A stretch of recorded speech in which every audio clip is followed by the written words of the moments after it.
Film dibuka dengan memperlihatkan cowok SMA bernama Lu. Lu ini adalah seseorang cowok yang bodoh, pemalas, dan juga nakal.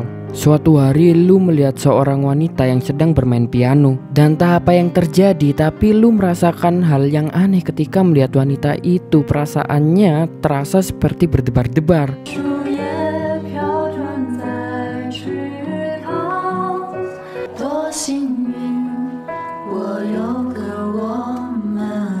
Ternyata wanita itu adalah teman seangkatan Lu. Dia bernama Yao, dimana Yao ini adalah siswi yang pintar dan juga pendiam. Suatu hari menceritakan Lu yang emang dasarnya iseng. Ketika itu dia tiba-tiba masuk ke sebuah ruangan kelas. Tidak diduga ternyata di ruangan itu ada Yao. Dan Yao yang emang dasarnya pemalu, dia pun sembunyi ketika itu. Tidak tinggal diam Lu yang nekat dan liar. Ketika itu Lu pun langsung berusaha untuk mendekati Yao. Tapi Yao seketika itu juga langsung kabur. Sialnya Yao lupa dengan MP3 yang dimilikinya yang tertinggal di meja. Melihat ada kesempatan, seketika itu juga Lu langsung mengambil rekaman itu dan membawanya pulang. Dari hari ke hari Lu pun terus mendengarkan lagu yang berasal dari MP3 milik Yao. Dan entah apa yang terjadi, tapi setiap hari Lu terus kepikiran akan bayang-bayang dari Yao. Dan pada suatu hari akhirnya Lu pun memberanikan dirinya untuk memberikan surat kepada Yao yang berisi, "Aku baru sadar ternyata cinta memang tidak bisa dideskripsikan. Karena mencintaimu tidak perlu alasan. Yang aku tahu, aku bahagia ketika melihatmu dan aku ingin kita bersama." Setelah membaca itu, Yao pun tersenyum tipis dan dia langsung meminta Lu untuk menemuinya di atap sekolah untuk mengatakan sesuatu. Tapi sialnya karena Yao berlari terburu-buru ketika menuju atap, dia pun terjatuh tepat di depan gurunya. Dan secara tidak sengaja Yao menjatuhkan surat cinta yang telah ditulis oleh Lu di depan gurunya. Dan gurunya pun itu langsung mengambil surat itu dan membacanya. Setelah membaca surat itu, guru itu pun marah karena memang di sekolah itu dilarang untuk pacaran. Dan selain itu mungkin suratnya terlalu cringe sehingga membuat emosi guru itu ketika membacanya. Karena hal itulah akhirnya guru itu pun memberikan hukuman kepada Lu yang telah memberikan surat cinta dengan cara membuatkan video permintaan maafnya yang akan ditayangkan di seluruh siswa. Sebenarnya kalau dipikir secara logika itu hukuman yang memalukan bagi Lu, karena secara tidak langsung semua teman-teman Lu di sekolah jadi tahu kalau Lu pernah mengirimkan surat cinta yang cringe untuk Yao. Alih-alih menyesal ketika ditanyai oleh gurunya, "Apakah kau menyesali perbuatanmu, Lu?" Lu pun langsung menjawab dengan yakin, "Aku tidak pernah menyesalinya sama sekali."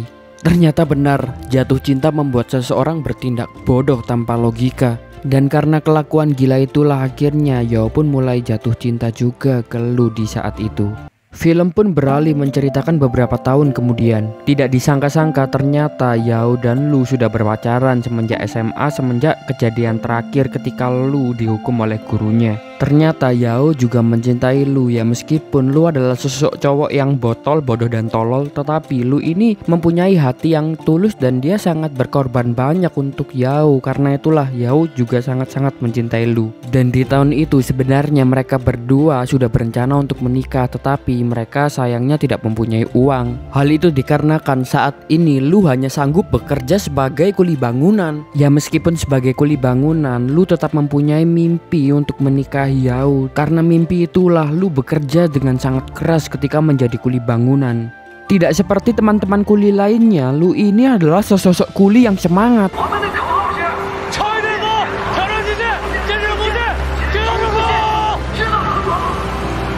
Tidak hanya itu, Lu pun rela kerja keras dengan lembur setiap harinya. Hal itu karena Lu terinspirasi dengan quotes dari kuli-kuli Jawa yang berkata, "Demi mimpi dan dambaan hati, aku rela nguli setiap hari." Kemudian menceritakan Yao yang mengajak Lu untuk memperkenalkannya ke ibunya. Ketika bertemu dengan ibu Yao, tentu di situ Lu sangat senang dan di situ Lu mencoba untuk bercerita tentang banyak hal. Tetapi anehnya, ibu Yao terlihat tidak suka dengan Lu. Alih-alih menyambut dengan hangat Lu, ketika itu ibu Yao malah mencoba untuk mengusir Lu dengan cara menyuruhnya pulang. Dan seketika itu juga Lu pun sadar kalau memang ibu Yao tidak menyukainya karena dia hanyalah seseorang kuli bangunan dan dia tidak pantas untuk berpacaran bersama dengan anaknya. Karena sadar diri dan introspeksi diri, akhirnya Lu pun langsung pulang tanpa izin ke Yao dan ibunya, dan dia pun merenung ketika di bis. Tapi tiba-tiba ketika Lu sedang larut dalam kesedihannya, ada seseorang yang masuk ke dalam bis dengan hujan-hujan. Dan orang itu ternyata adalah Yao yang sedang hujan-hujan untuk menyusul Lu, dan Yao pun langsung duduk di samping Lu. Nyatanya memang meskipun tidak direstui orang tuanya, Yao tetap mencintai Lu. Dan seketika itu juga Lu yang tahu kalau memang Yao sangat mencintainya. Lu pun menangis ketika itu dan langsung memeluk Yao. Saat itu Yao pun langsung mengatakan rencananya, di mana Yao berencana untuk melanjutkan pendidikannya dengan berkuliah, dan Yao mengajak Lu untuk mengontrak di sebuah rumah agar mereka berdua bisa terbebas dari orang tuanya Yao. Dan Lu pun tanpa pikir panjang langsung mengiyakan keputusan dan rencana dari Yao. Lu yang tersadar kalau jatuh cinta memang menggunakan perasaan, tetapi memeliharanya menggunakan penghasilan. Karena itulah Lu mulai hari itu demi membahagiakan Yao, Lu pun mulai bekerja lebih keras untuk mendapatkan uang. Beberapa bulan kemudian, sesuai rencana, Lu dan Yao pun hidup di sebuah kontrakan yang meskipun sederhana tetapi mereka bahagia karena bisa terus bersama. Dimana ketika itu Yao berkuliah dan Lu fokus untuk mengejar karirnya sebagai kuli bangunan. Dan benar saja, di saat itu Lu sudah naik jabatan menjadi mandor sehingga dia bisa mendapatkan penghasilan yang lebih baik lagi. Dari hari ke hari Lu terus bekerja keras karena di masa itu Lu mempunyai janji kepada Yao kalau suatu hari dia akan membelikan suatu apartemen untuk mereka berdua. Suatu hari menceritakan Lu dan Yao yang sedang bersantai dengan minum-minum bersama dengan adik Lu dan juga temannya adiknya. Di situ mereka membicarakan banyak hal sampai malam. Di sini kita diberitahu kalau ternyata adik Lu ini adalah seseorang sad boy, di mana ternyata dia menyukai temannya tetapi cintanya selalu ditolak. Dan ketika itu sudah larut malam dan semua sudah pulang. Akhirnya Lu pun ngobrol berdua dengan adiknya. Adiknya Lu pun curhat kalau dia iri dengan Lu karena Lu telah menemukan cinta sejatinya. Adik Lu pun berkata, "Lu, kau tahu kenapa kau sangat-sangat beruntung?" Lu hanya tersenyum. Lalu adiknya pun berkata, "Karena kau telah menemukan orang yang mencintaimu dengan segala ketidaksempurnaanmu." Mendengar hal itu, Lu pun lanjut menasihati adiknya. Cintailah orang yang tanpa perlu meminta apa-apa darinya, tapi mampu membuatmu rela memberikan segala-galanya untuknya. Hari-hari berikutnya Lu yang merasa kalau dia harus secepatnya membelikan apartemen untuk Yao. Lu pun semakin keras dalam bekerja. Bahkan saking kerja kerasnya Lu seringkali tidak pulang karena dia menginap di tempat proyekannya. Tapi karena hal itu Lu pun semakin jarang bertemu dengan Yao, dan Yao pun juga sering marah karena Lu tidak pernah pulang karena terlalu fokus dengan pekerjaannya. Sampai di suatu malam Yao yang kesepian, dia pun mengikuti acara dengan teman-teman kampusnya di sebuah klub. Dan karena Yao yang emang dasarnya cantik saat itu, dia pun digoda oleh seorang pria. Tapi lagi-lagi karena ketulusan cintanya untuk Lu, akhirnya saat itu Yao pun memutuskan untuk segera meninggalkan klub itu agar tidak digoda oleh pria-pria lain lagi. Tapi ketika di jalan tiba-tiba Yao diikuti oleh seseorang pria berandal, dan seketika itu juga Yao yang ketakutan dia langsung menelpon Lu. Lu yang ketika itu sedang lembur bekerja di kantornya. Segera ketika itu juga Lu pun langsung meninggalkan kantor untuk menjemput Yao. Untungnya tidak terjadi apa-apa dengan Yao, dan Lu pun langsung mengajak Yao untuk masuk ke kantornya. Mereka berdua pun akhirnya makan bersama, dan setelah itu Lu pun langsung bilang ke Yao, "Yao, kau harus pulang sekarang karena aku harus meneruskan pekerjaanku." Alih-alih pulang, Yao malah berkata, "Aku tidur di sini saja, aku ingin menemanimu bekerja." Setelah itu Yao pun langsung mencurahkan isi hatinya ke Lu kalau dia selama ini marah kepada Lu karena Lu jarang pulang, dan Yao selalu mengkhawatirkan keadaan Lu yang setiap hari selalu lembur bekerja. Setelah mendengar itu Lu pun langsung memeluk Yao dan berkata, "Aku minta maaf ya, aku salah. Tapi aku melakukan ini semua untukmu. Aku giat kerja keras karena aku sadar menghalalkanmu tidak hanya cukup dengan cinta saja." Lalu untuk menghibur Yao, setelah itu Lu pun langsung mengajak Yao ke tempat proyekannya, di mana di situ Lu menceritakan kalau dia akan memberikan apartemen untuk Yao untuk mereka berdua tinggal di sana. Dan mendengar itu Yao pun sangat senang. Keesokan harinya tidak diduga tiba-tiba ibu Yao mendatangi rumah kontrakan Yao. Di situ ibu Yao yang dari awal memang meremehkan Lu, dia pun bertanya kepada Yao apakah hidup mereka berdua selama ini tercukupi. Yao pun bercerita kepada ibunya kalau selama ini Yao dan Lu hidup bahagia, dan karena sekarang Lu menjadi mandor bangunan, hidup mereka berdua bisa tercukupi. Dan Yao juga bercerita kalau Lu berencana untuk membelikan mereka berdua rumah untuk tinggal bersama. Mendengar cerita itu, ibu Yao yang dari awal memang tidak suka dan tidak merestui Lu, dia pun terlihat tidak senang dan dia langsung meninggalkan rumah Yao. Setelah itu menceritakan Lu yang sedang minum-minum bersama rekan kerjanya. Ketika itu Lu merasa ada hal yang aneh di raut wajah rekan-rekan kerjanya, sepertinya mereka merencanakan hal jahat.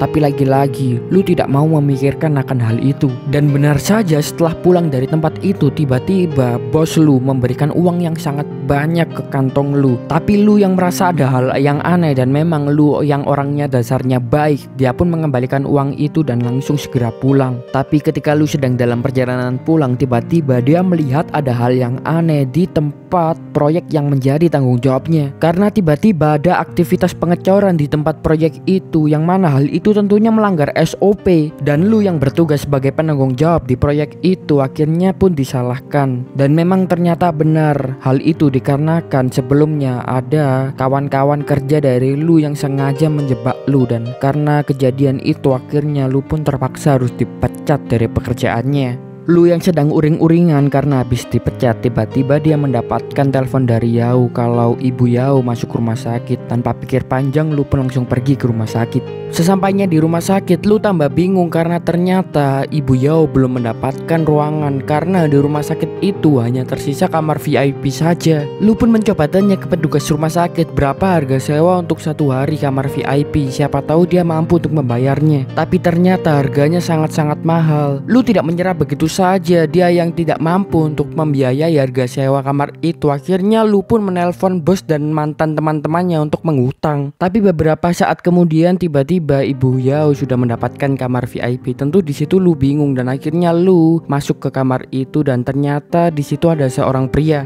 Pria ini bernama Luo, di mana Luo ini ternyata adalah teman masa kecilnya Yao. Dan Luo ini orangnya sangat kaya dan dia baru saja pulang dari luar negeri untuk menyelesaikan sekolahnya. Dan benar saja di masa itu ibu Yao yang tahu Luo ini adalah seseorang yang berasal dari keluarga yang kaya. Ibu Yao pun berusaha untuk menjodohkan Yao dengan Luo. Bahkan ketika itu ibu Yao yang mengetahui kalau Yao ini telah berpacaran sangat lama dengan Lu. Ibu Yao bahkan tidak menganggap Lu ini adalah pacarnya dari Yao. Seketika itu juga Lu tersadar, ternyata dalam cinta hal yang paling berat bukanlah sekedar hanya menahan rindu, melainkan mendapat restu. Lu yang ketika itu habis direndahkan oleh ibu Yao dan dia merasa seperti sampah. Akhirnya Lu pun merenung dengan duduk di sebuah tangga sendirian. Tapi lagi-lagi Yao yang sangat mencintai Lu. Ketika itu Yao pun langsung menyusul Lu dan duduk di sampingnya. Lalu Yao pun memeluk Lu dengan erat. Saat itu Lu hanya bisa menangis karena dia merasa dia tidak pantas untuk bersama dengan Yao.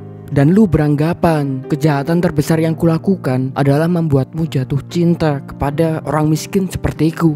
Beberapa hari kemudian menceritakan Lu yang ditemui oleh adiknya lagi, yaitu Xiao. Ternyata di situ Xiao menawari sebuah proyek untuk Lu, di mana Xiao mempunyai kenalan yang membutuhkan jasa kontraktor. Dan Xiao yang mengetahui kalau kakaknya Lu ini mantan mandor akhirnya mengenalkan Lu ke kenalannya itu. Dan di situ ternyata proyeknya sangat-sangat beresiko. Hal itu karena proyek ini adalah proyek yang dibayar di akhir, sehingga jikalau memang Lu mau menerima proyek ini, Lu harus memodali semua tukang-tukangnya dari awal. Tetapi lagi-lagi Lu yang telah berjanji kepada Yao kalau dia akan membahagiakan Yao mengambil proyek itu dan tabungannya untuk modal awal proyek itu. Beberapa hari kemudian Lu pun langsung memanggil dan membayar teman-teman tukangnya untuk mengerjakan proyek itu. Lalu suatu malam menceritakan Lu yang sedang mabuk-mabukan bersama Xiao dan juga teman-teman tukang lainnya. Ketika itu lagi-lagi Xiao curhat tentang gebetannya yang terus menolak dia. Segala hal telah dilakukan Xiao, tapi lagi-lagi usahanya selalu gagal. Dan ketika itu Xiao terlihat sangat-sangat depresi. Kemudian tiba-tiba ketika Lu dan teman-temannya sedang mabuk, tiba-tiba datanglah Yao. Di situ Yao datang karena ibunya sedang kambuh dan Yao pun langsung mengajak Lu pulang. Yang sangat mengejutkan, ternyata Yao ketika menjemput Lu itu diantar dengan orang yang dijodohkan oleh ibunya, yaitu Liu. Sesampainya di rumah, Yao yang membutuhkan uang untuk pengobatan ibunya, dia pun meminta ke Lu karena mereka berdua sudah menabung banyak uang. Tetapi di situ Lu bilang kalau kalau semua uangnya dipergunakan untuk proyek satu ini. Dan lagi-lagi ketika itu Yao pun terpaksa untuk meminjam uang kepada Liu. Lu yang saat itu sedang mabuk dan juga mungkin dia cemburu dengan Liu dan juga Lu merasa sangat rendah diri. Akhirnya Lu pun berkata, Yao, memang kau lebih baik bersama dengan Liu saja karena aku ini hanyalah orang yang miskin dan tidak pantas bersamamu. Lebih baik kau bersama Liu, orang yang kaya dan juga direstui oleh ibumu. Tapi Yao tidak memperdulikan apa yang dikatakan Lu. Dia pun langsung pergi ke rumah sakit bersama Liu.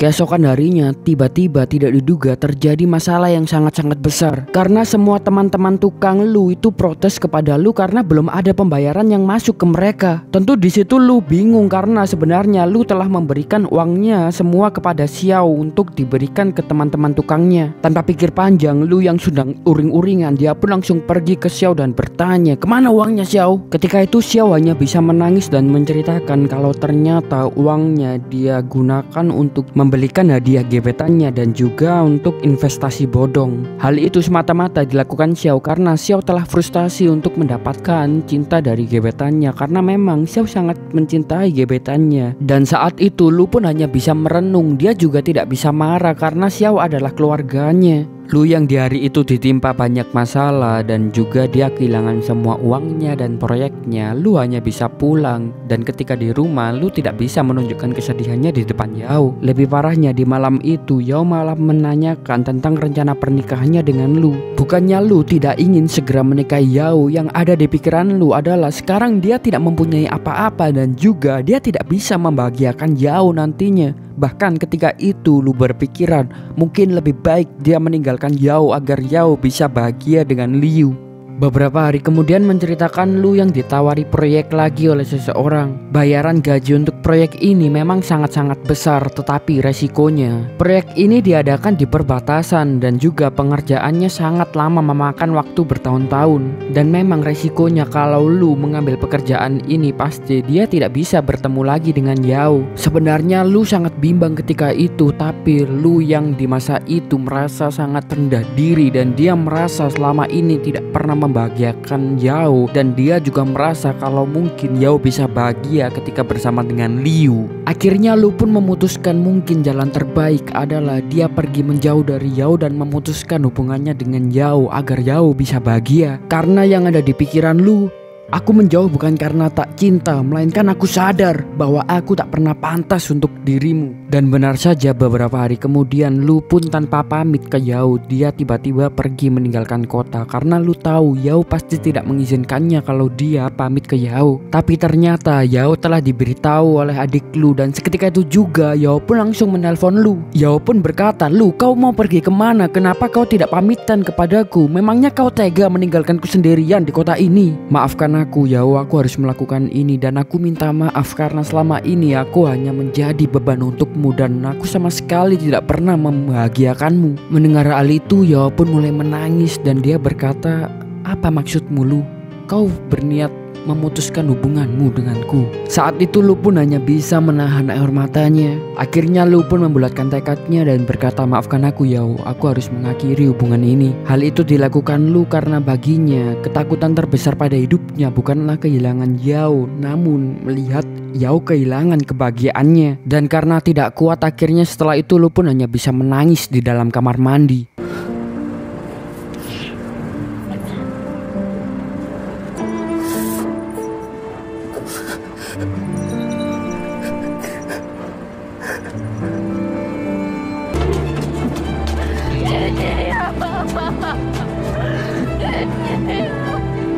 Beberapa tahun kemudian, sekarang keadaan telah berubah semuanya. Yao sudah bekerja menjadi pegawai bank dan Lu masih saja mengerjakan proyeknya di pedalaman. Tapi meskipun tidak bertemu selama bertahun-tahun, nyatanya Lu masih mencintai Yao. Dan Lu pun masih terbayang-bayang kenangannya bersama dengan Yao. Ya memang patah hati terberat adalah ketika kita memohon kepada Tuhan bukan untuk menyatukan, melainkan untuk melupakan. Di saat yang lain ternyata sesuai dengan prediksi Liu, sekarang hubungan dari Yao dan teman masa kecilnya Liu semakin erat. Bahkan mereka berdua berencana untuk segera menikah di saat itu. Di masa itu sebenarnya Yao pun sudah mulai melupakan kenangan tentang Lu. Tapi di suatu hari tiba-tiba ketika Yao sedang bekerja sebagai pegawai bank, dia bertemu dengan guru SMA-nya. Dan ternyata guru SMA ini adalah guru yang dulunya menghukum Lu untuk membacakan surat cinta yang dibuat Lu untuk Yao ke semua siswa. Beberapa saat setelah itu Yao pun langsung teringat kenangannya bersama dengan Lu, dan Yao pun langsung menguatkan tekadnya dan memberanikan dirinya untuk menelpon Lu lagi. Lu yang sudah lama sekali tidak pernah berbicara dengan Yao, dia pun gugup ketika mengangkat teleponnya, dan akhirnya Lu pun memberanikan diri untuk mengangkat telepon itu. Akhirnya ketika itu mereka berdua pun berbicara panjang di telepon. Mereka saling bercerita tentang kehidupan mereka karena mereka tidak pernah bertemu selama bertahun-tahun. Sampai akhirnya Yao pun cerita kalau dia akan segera menikah, dan pernikahan itu sama halnya seperti yang dibayangkan oleh Lu dengan Yao, di mana mereka membayangkan ada banyak bunga, mobil, dan juga karpet, dan juga ada gaun yang indah.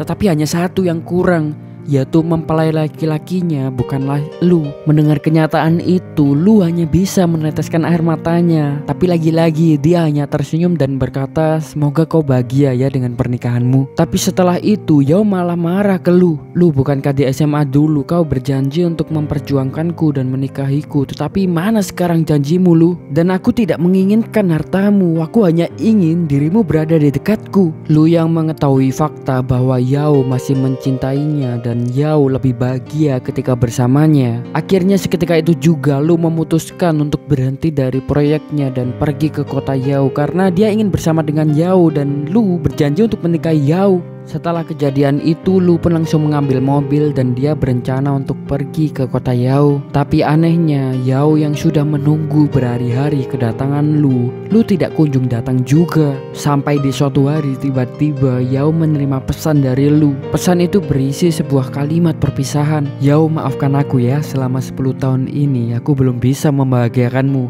dan terima kasih sudah membuat hidupku sangat-sangat indah. Aku berharap kau bisa lebih bahagia ke depannya."